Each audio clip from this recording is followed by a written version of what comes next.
directeur hôtel Faidherbe dafa jël décision le 13 mars le 20 mars licencier l'ensemble des travailleurs 49 travailleurs maanaam licenciement li ñu tuddee licenciement collectif nii dafa am difficulté économique te loolu li ci yoon wax code du travail wax ko ñu supprimer article 35 depuis régime de Diouf dañu wax ni soo bëggee boo amee difficulté économique da ngay convoquer délégué personnel yi ci kër ga ndax ñoo yàgg ñoo ma nekk te xam nañu liggéey bi bu fekkee d'accord nañu ni raison économique la ñoom daañu d'accord ni raison économique def procès-verbal yónnee ko inspection du travail luy nag deful loolu moom dafa estimer rek ci boppam nii daal am na raison économique te ñun liggéeykat yi xam nañu raison économique bu ça n'existe pas mu dàq l'ensemble des travailleurs depuis le 20 mars 2020 par contre ordonnance bi président de la République jëkk a jël ordonnance 001 2020 daf ci annuler tous les licenciements ci secteur hôtellerie et de la restauration donc ñun ñu ngi woo ministère du travail et son directeur du travail de prendre toutes les dispositions nécessaires pour réintégrer l'ensemble des travailleurs vis-à-vis de la décision de monsieur le président de la République merci. réintégrer l'ensemble doo ko ci wolof. waaw ñu jëlaat liggéeykat yépp nañ jëlaat liggéeykat yépp contenu ci décret bi nga xam ne moom la président jël pour réintégrer travailleurs yi parce que président dafa ni à partir du 13 mars interdit na liggéeykat dàq liggéeykat ci wàllu secteur hôtellerie alors moom mi ngi jël décision bi le 20 mars pour dàq liggéeykat yi kon nag dañuy wax ministre du travail ak directeur du travail pour ñu réintégrer liggéeykat yi delloo leen ci seen place liggéeyukaay ba jëm yi jamono loolu la ñuy ñaan léegi nag ñun syndicat bi noo ngi ci taxaw jonn di xuppi suñu bët bu fekkente ni gouvernement bi exécuté na li mu président wax tant mieux su ko deful nag lii situation bi nekk nii buñ ci jógee daañu jàkkaarloog hôtel Faidherbe patron hôtel Faidherbe chinois la te xam ngeen ni Chine la fay dox ak li dox Sénégal bokkul ndax Chine réew la moo xam ne réewum dictateur la Sénégal nag réewu démocratie la liberté lépp am na fi ba nga xam ni loi moo fi dox ak règlement kon soo fi nekkee installé fi bañu na ko waaye nga respecté loi bi ak règlement bi su ko deful bu mbir yi jeexee situation bi dellu fa mu nekkoon syndicat bi doona jàkkaarloog moom merci. Nous sommes en difficulté avec le patron de l'hôtel Faidherbe puisqu'il a licencié 49 travailleurs. Aujourd'hui, malheureusement pour lui, son lettre de licenciement est là. Il a licencié l'ensemble des travailleurs, y compris les délégués personnels, le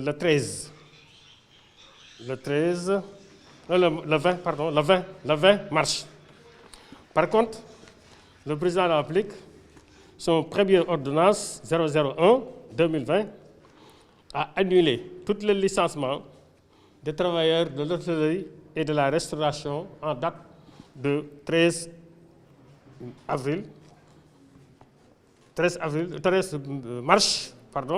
mars 2020.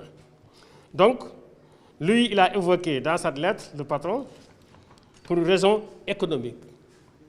Par contre, raison économique, ce n'est pas un patron seul qui décide de licencier les travailleurs, surtout collectivement. Raison économique, c'est l'article 35 depuis 1960. Il était approché 1998 par le régime de président Diouf. Maintenant, s'il y a une difficulté économique dans une entreprise donnée, il convoque le délégué personnel, il discute avec eux. Si c'est possible, tu peux le faire. Si ce n'est pas possible, tu ne peux pas le faire. Par contre, lui, c'est un Chinois, évidemment, il habite un pays dictateur. Par contre, Sénégal, c'est un pays de droit. Quand vous installez ici au Sénégal, il faut respecter quand même la loi et le règlement du Sénégal. Donc, aujourd'hui, heureusement, Monsieur le Président de la République, puis son première ordonnance 001-2020 a annulé tous les licenciements du secteur hôtellerie et de la restauration depuis le 13 mars 2020. Donc, nous invitons Monsieur le ministre du Travail et son directeur du Travail et l'inspection du Travail de prendre toutes les dispositions nécessaires pour réintégrer l'ensemble des travailleurs de l'hôtel fédéral. Je me présente, Issa Badji, président du collectif des délégués de l'hôtel fédéral. Je reviens par rapport à la réaction de la direction sur une radio de la place, sur nos différents propos depuis que le programme de l'hôtel fédéral a démarré. Ils ont dit sur une radio de la place qu'ils ont licencié pour motif économique, ils n'ont pas d'argent. Ensuite, la deuxième chose, c'est pour motif économique, ils ont licencié. Ensuite, ils n'ont pas licencié tout le monde. Je vais revenir dessus pour vous dire que nous avons des éléments de preuve. Ça, c'est un licenciement collectif. C'est un licenciement collectif, ce n'est pas un licenciement partiel. 49 personnes licenciées.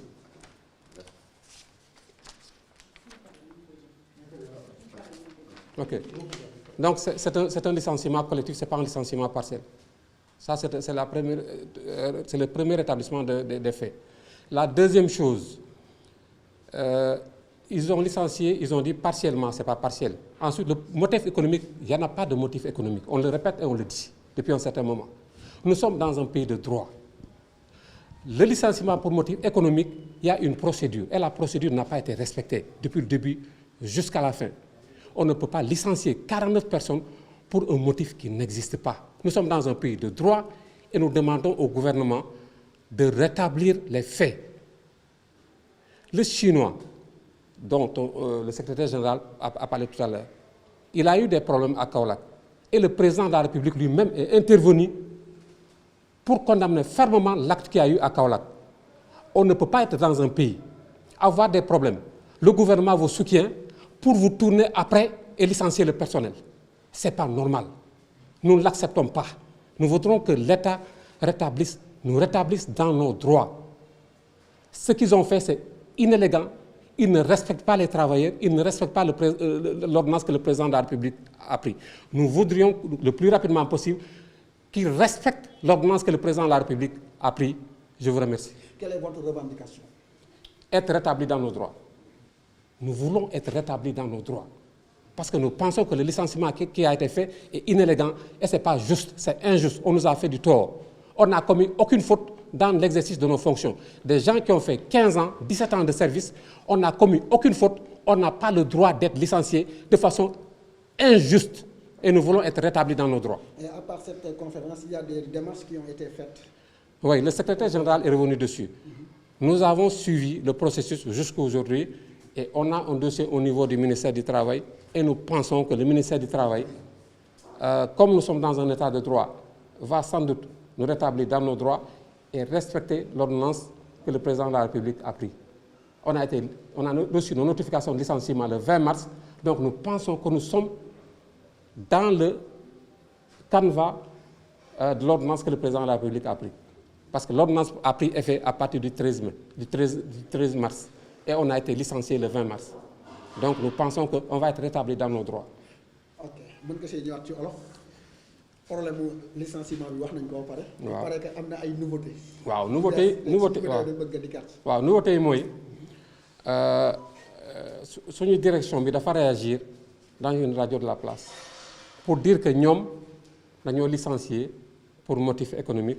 Ensuite, ils ont licencié parce qu'ils n'ont pas licencié tout le monde. Ils n'ont pas licencié tout le monde. Du ñëpp la ñu licencié. Donc dinaa ci ñëwaat pour déjà wax ne am nañu kayit boo xam ne firndeel na ne ñëpp la ñu licencié les 49 personnes ñoom ñoo ko bind kayit boobu. Donc licencié wu ñu ñeneen ñu bàyyi foofu ñëpp la ñu dàq. Des pères de famille ay pères de famille des responsables de famille la ñu licencié 49 personnes si loo xam ne teguñu ko fenn. Deuxième élément bu ñu wax mooy motif économique. Motif économique amul ñu ngi noonu di tabax te kuy tabax am na xaalis donc motif économique amul.